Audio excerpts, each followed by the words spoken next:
Miaka kwa mikaka, Watanzania wengi wamekuwa wakitumia nishati isiyo safi katika kupikia, hali iliyopelekea uchafuzi wa mazingira pamoja na athari mbalimbali za kiafya kwa watumiaji wengi wa nishati hiyo. Kinara wa ajenda ya nishati safi ya kupikia ni Rais wa Jamhuri ya Muungano wa Tanzania, Daktari Samia Suluhu Hassan, ambaye anachagiza juu ya matumizi ya nishati safi ya kupikia na kumtua kuni mama kichwani. Kilichonifurahisha zaidi ni matumizi ya nishati safi ya kupikia. Huu ni mradi wangu nilioubeba kwa ajili ya wanawake wa Afrika.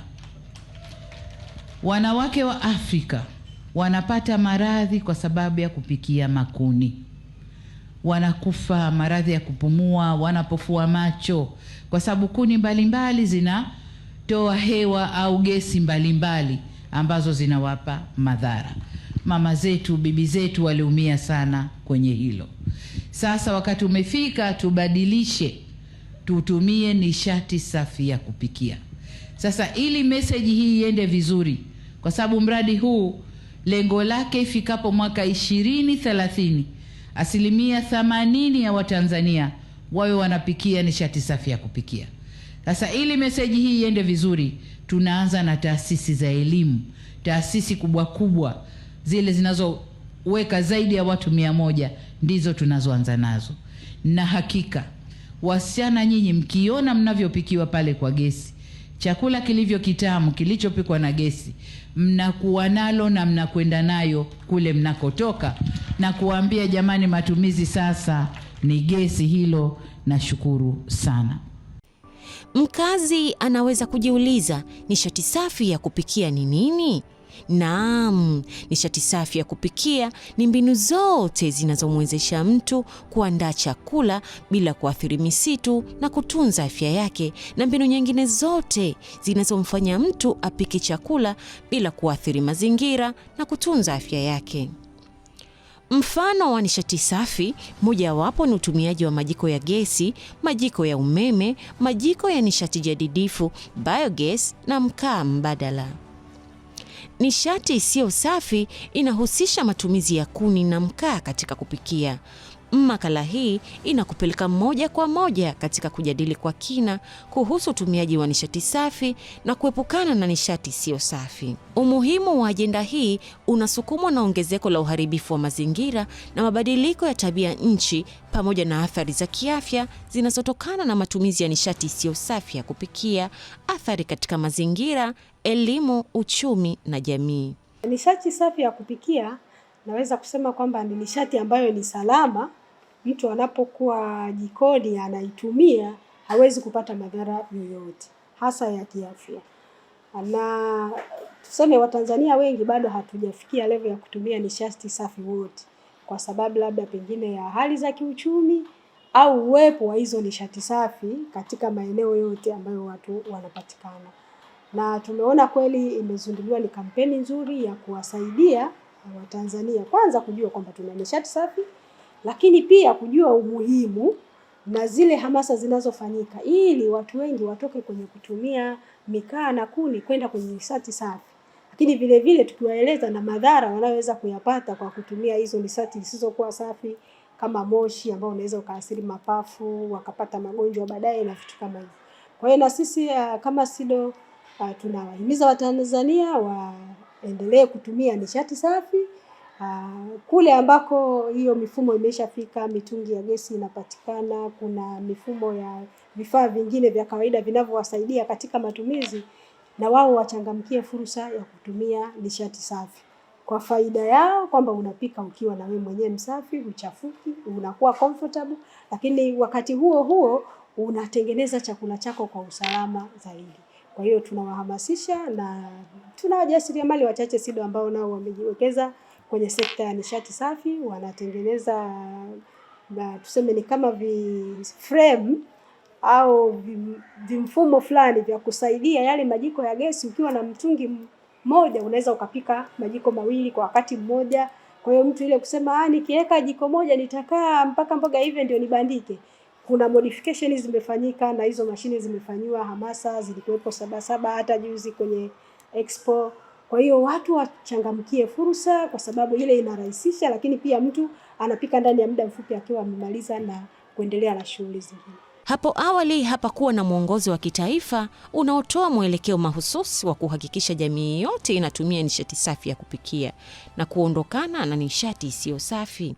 Baada ya kulibaini hilo, Rais wa Jamhuri ya Muungano wa Tanzania ameelekeza kuandaliwa kwa mkakati wa taifa unaotoa mwongozo wa matumizi ya nishati safi ya kupikia.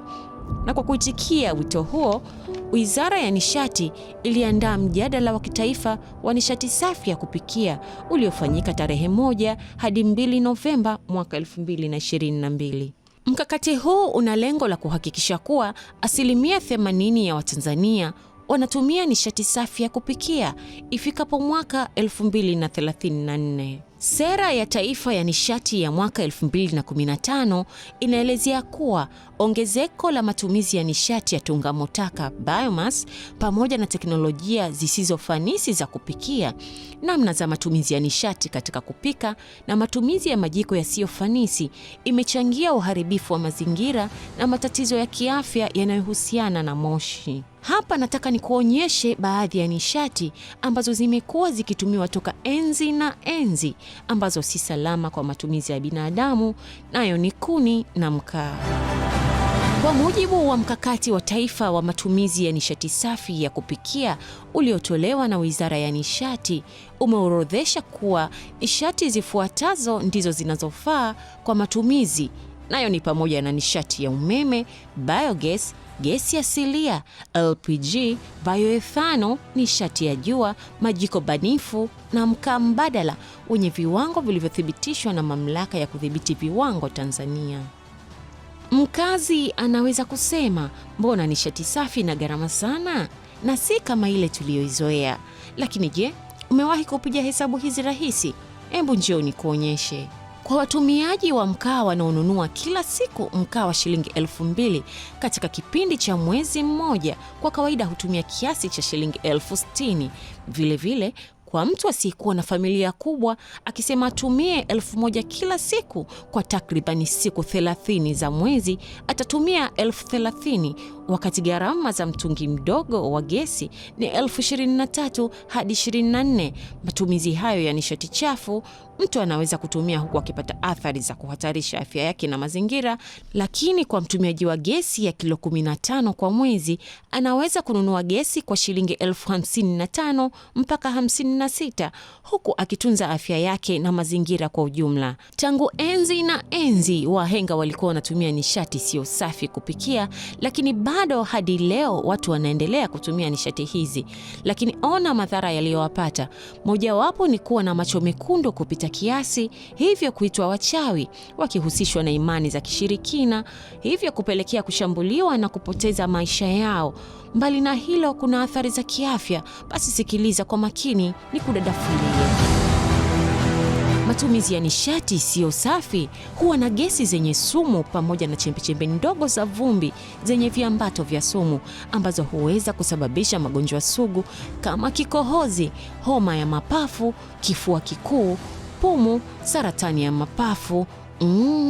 Inaenda mbali zaidi hata kusababisha kuharibika kwa ujauzito, kujifungua kabla ya wakati au kujifungua watoto wenye matatizo ya kiafya.